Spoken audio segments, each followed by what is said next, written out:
paz do Senhor, meus queridos, sejam bem-vindos a mais uma lição da Escola Bíblica Dominical, lição 10. Hoje o tema é a sabedoria, a transcendência e a imanência de Deus. O texto áureo se encontra em Salmo número 104, verso 24, que diz assim: Ó Senhor, quão variadas são as tuas obras, todas as coisas fizestes com sabedoria, cheia está a terra das tuas riquezas.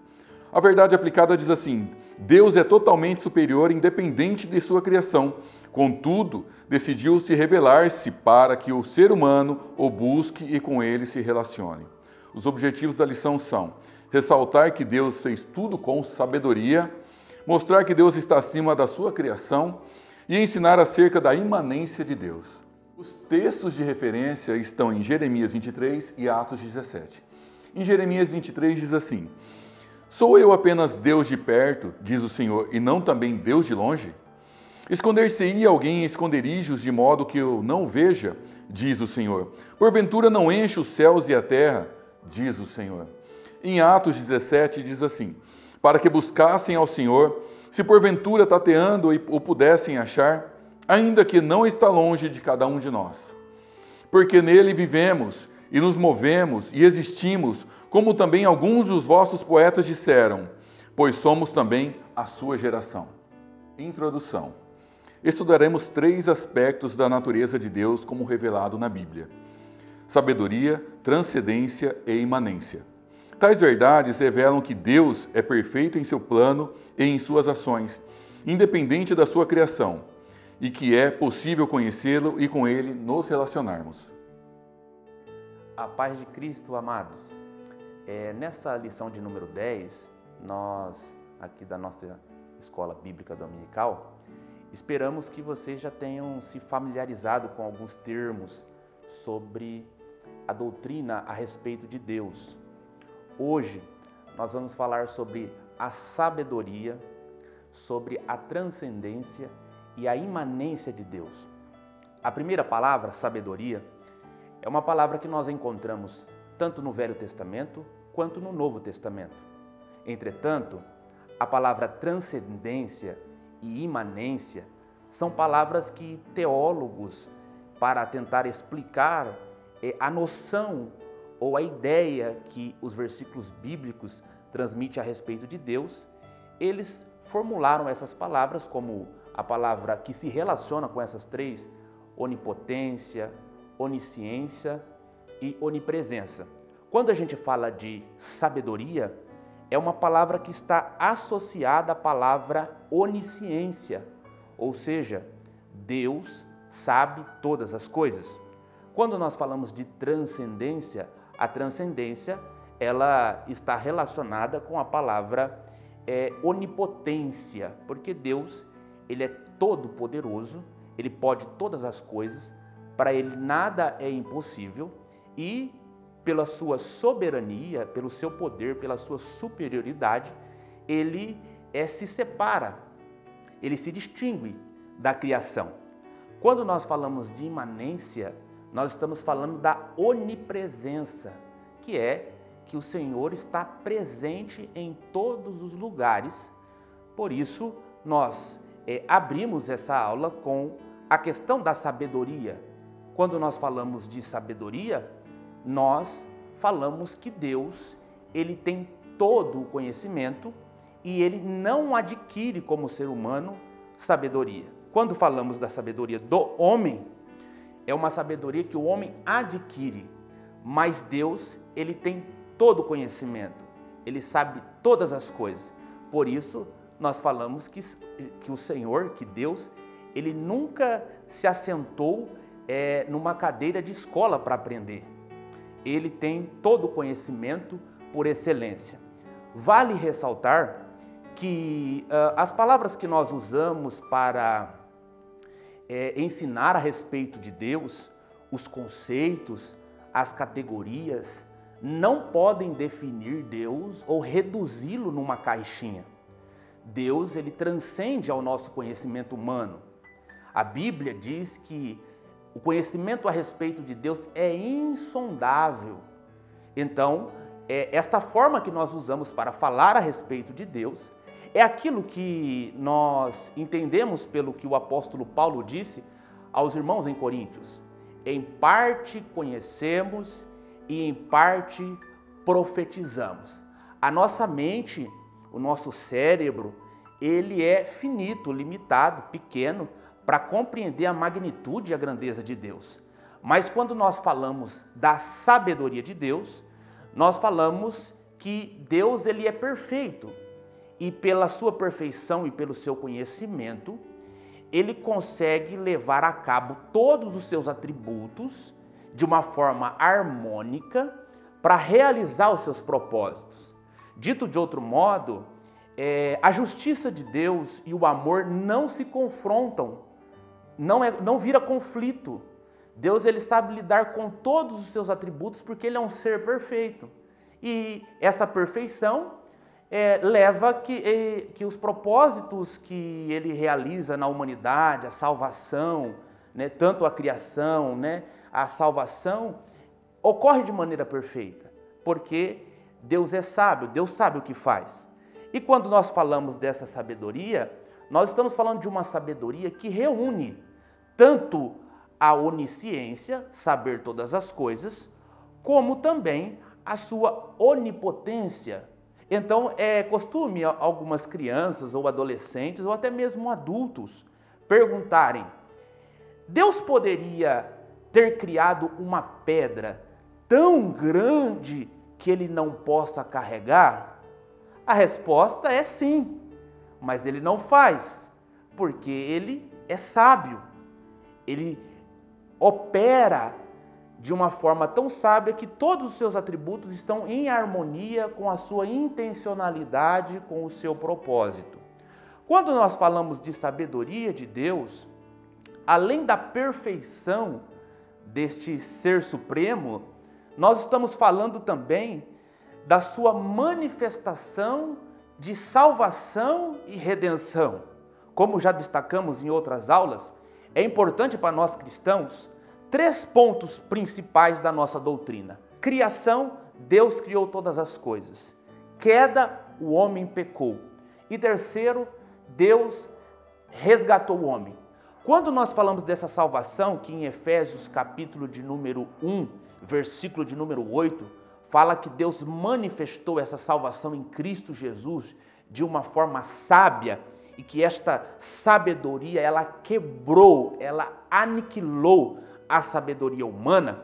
Nós estamos falando de um plano de salvação que nos deixa maravilhados. Por isso que entender a salvação em Cristo Jesus é ficar estarrecido com tão grandeza, como até o apóstolo Paulo, que era um homem de um conhecimento enorme pela sua formação, tanto judaica, mas também como filósofo, como jurista de sua época. Ele disse em Romanos que, ó, com profundidade das tuas riquezas, da sabedoria, do conhecimento de Deus.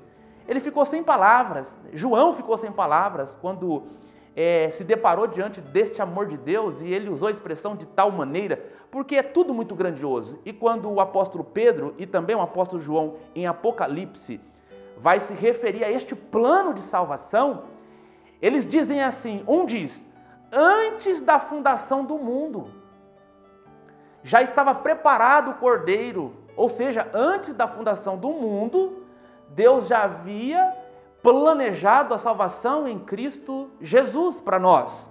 Então, a sabedoria de Deus, ela é manifesta na sua criação, que ela é perfeita, ela é manifestada também na forma como Deus amorosamente nos tratou diante do nosso pecado, da nossa rebeldia, porque a Bíblia diz que Ele é compassivo, tardio em se irar, misericordioso, mas sobretudo pela forma como Ele nos alcançou com a sua salvação na pessoa bendita de Jesus Cristo. Portanto, a sabedoria de Deus, ela ressalta aos nossos olhos quando lemos as Sagradas Escrituras, e nós podemos afirmar categoricamente que Deus, Ele é todo sábio. Então, Deus, Ele age de uma forma que muitas vezes nós não entendemos, mas nós devemos olhar para este atributo de Deus e confiar que Deus, Ele faz todas as coisas de forma ordenada, de forma perfeita. Por isso que o apóstolo Paulo disse: todas as coisas cooperam para o bem daqueles que amam a Deus. Tópico de número 1, aprendemos que a sabedoria de Deus não foi adquirida, pois Ele é a própria sabedoria, e que a sabedoria de Deus se manifesta na criação e no plano da redenção. Nesse tópico de número 2, nós vamos tratar uma questão mais teológica e filosófica também. Mas a nossa intenção aqui não é esgotar o assunto. A teologia do século XX e também do século XIX, vários teólogos, inclusive na Alemanha principalmente, pensaram sobre essa questão da transcendência e da imanência. Um assunto que deu pano para manga. E até hoje os teólogos não chegaram a um consenso. Como teólogos como Karl Barth, Paul Tillich, Schleiermacher, no século XIX, e esses outros que eu disse antes no século XX, procuraram tentar esclarecer essa questão da transcendência e da imanência. Nós, de forma bem simples, nós vamos procurar aqui tentar esclarecer essa categoria que foi usada para definir algumas ideias que estão ali em alguns versículos bíblicos. Por exemplo, quando nós olhamos para o Velho Testamento e ouvimos ou lemos Isaías dizer que no ano em que morreu o rei Uzias, eu vi o Senhor assentado no seu alto e sublime trono. Salomão, em Eclesiastes, ele diz para a gente tomar cuidado com as palavras que a gente vai proferir dentro do templo, porque Deus está acima nos céus e nós aqui na terra. E nós vemos também, já no Novo Testamento, Jesus ensinando os discípulos a orarem e dizerem: Pai nosso que estais nos céus. Então, estes versículos, ou esta ideia que nós vemos permeada por toda a Bíblia, que Deus está nos céus e que nós estamos na terra, mostra a sua separação. Esta palavra separado, que nós também usamos a palavra kadosh, ou santo, mostra que Deus ele é transcendente, que Deus ele é superior, que Ele está separado da humanidade, também que Ele é exaltado. Então, a palavra transcendência significa a superioridade de Deus, significa também que Ele é incondicionado, não está restrito a nenhuma condição, que Ele é independente, que Ele é insondável, que Ele é infinito, nada pode abarcar. Mas, como nós estamos vendo nesta lição, apesar de toda esta grandeza, Ele resolveu se relacionar conosco. E isso nos traz também uma dignidade muito grande.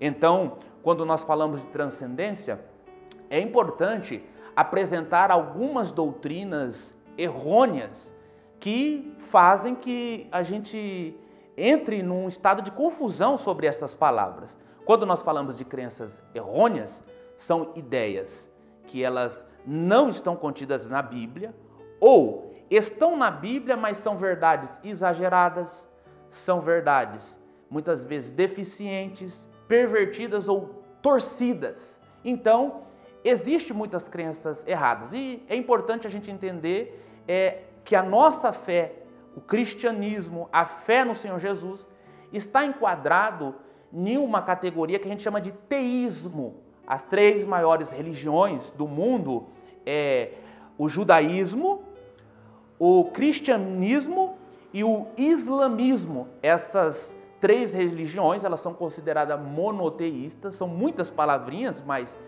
monoteísmo significa apenas serve a um único Deus, e são consideradas teístas. Mas existe uma religião, uma concepção de religião chamada deísmo. E deísmo significa que Deus está separado do mundo, mas não está nem aí com o mundo.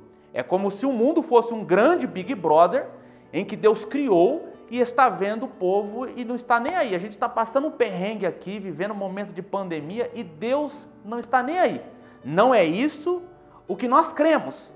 Nós cremos que nós servimos a um Deus que transcende, que está além da nossa compreensão, mas nós sabemos que esse Deus ele é tão presente, que nós vamos tratar isso no último tópico. Então, a questão da transcendência significa que Deus ele é infinitamente superior e que, diferente de algumas concepções filosóficas do século XX, como o existencialismo, que alguns também, junto com o existencialismo, o ateísmo, e que é o que rege a nossa educação, a nossa sociedade, muitas academias pensam dessa forma, de uma forma ateísta, que não existe Deus. E quando nós pensamos assim, há um grande perigo, porque nós fazemos nós mesmos o nosso Deus. Portanto, o homem ele é tão livre, ele pode fazer tudo, ele torna-se senhor de sua vida.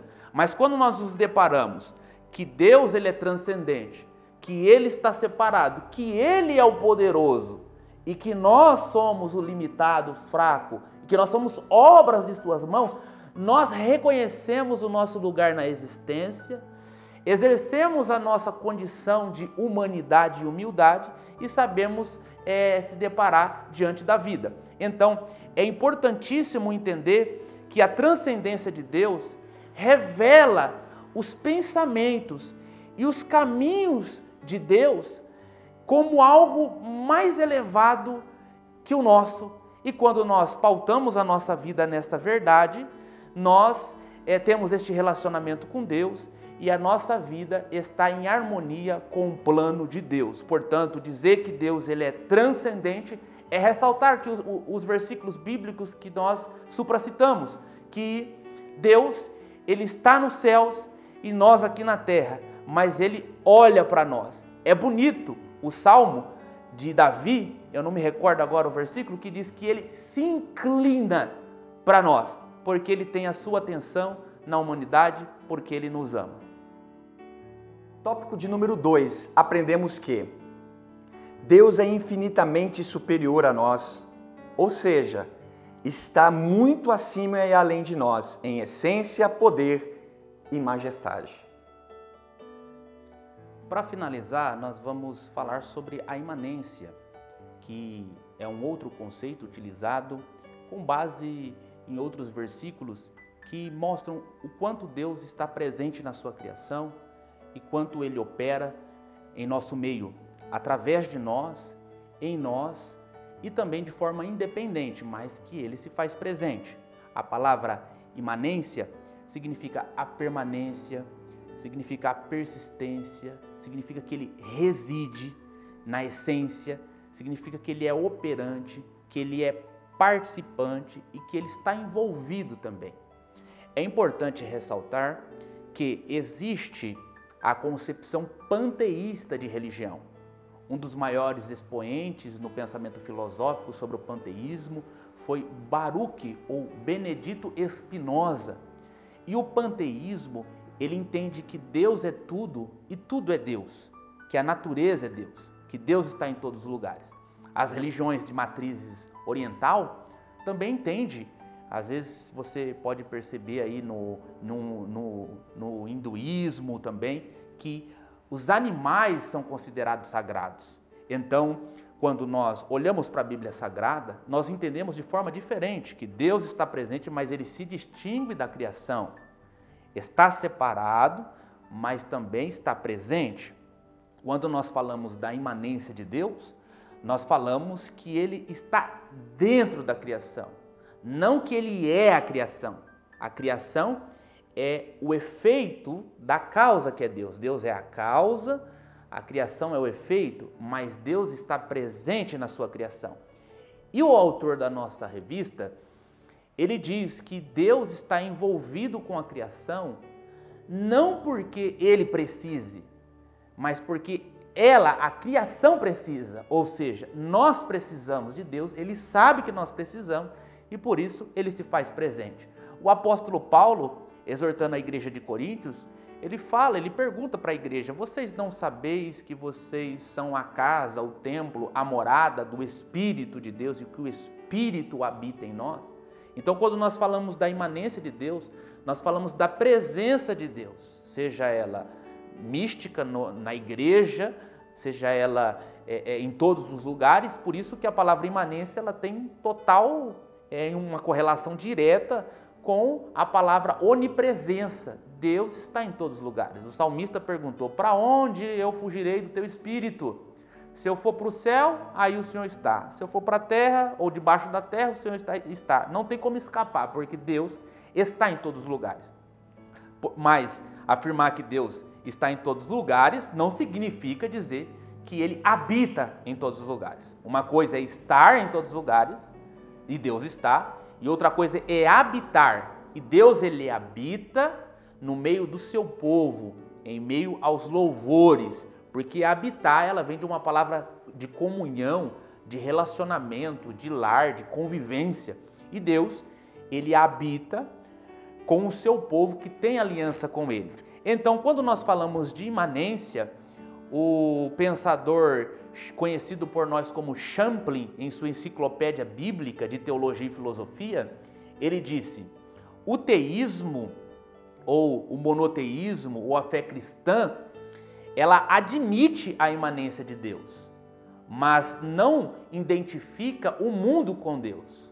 Uma coisa é o mundo, outra coisa é Deus. Em outras palavras, a essência de Deus é distinta da essência do mundo. Então, nós sabemos que Deus está presente, e essa é a grande questão que nós coloca aqui, que é para ser respondida, e a Bíblia responde: Deus está separado do mundo ou Deus está no mundo? E a resposta bíblica é que Deus, Ele está separado e também está no mundo. A Bíblia, ela comporta essas duas ideias, que de certa forma é paradoxal, mas Isaías, no capítulo 57, no versículo 15, ele diz que Deus está no alto e sublime trono, mas Ele também está com o espírito abatido e contrito. Então Deus, Ele é transcendente, mas também Deus, Ele é imanente. Ele está separado, mas também habita conosco. Então, nós entendemos pela lição de hoje que a transcendência de Deus mostra qual é o nosso lugar na criação, mas que a sua imanência, ela nos leva a buscar um relacionamento com Ele, um envolvimento maior, e que sua sabedoria é uma forma de nós entendermos Deus e descansar nos seus atributos, no seu poder, e nós levarmos uma vida confiante, de fé, de conhecimento, de que o Deus que nós servimos é como Ele se revelou a Moisés e ao povo de Israel, que Ele é tudo aquilo que nós precisamos para a nossa vida. E conhecer a este Deus é dizer de forma muito satisfatória, como o salmista Davi: o Senhor é o meu pastor, e nada e absolutamente nada me faltará. Tópico de número 3. Aprendemos que Deus está envolvido com a sua criação, não porque Ele precisa, mas porque ela precisa. A criação permanece em seu Criador, pois não funciona sem Ele. Conclusão: as verdades estudadas acerca de Deus devem fazer-nos descansar em sua perfeição, conduzir-nos ao temor, à reverência e adoração ao Criador, e despertar-nos ao interesse e uma constante busca por relacionamento com Ele, como revelada na Bíblia. Amados, gostaria de dar 2 recados para vocês. Primeiro, se você não é inscrito no nosso canal, se inscreva no nosso canal, ative o sininho para você receber as informações.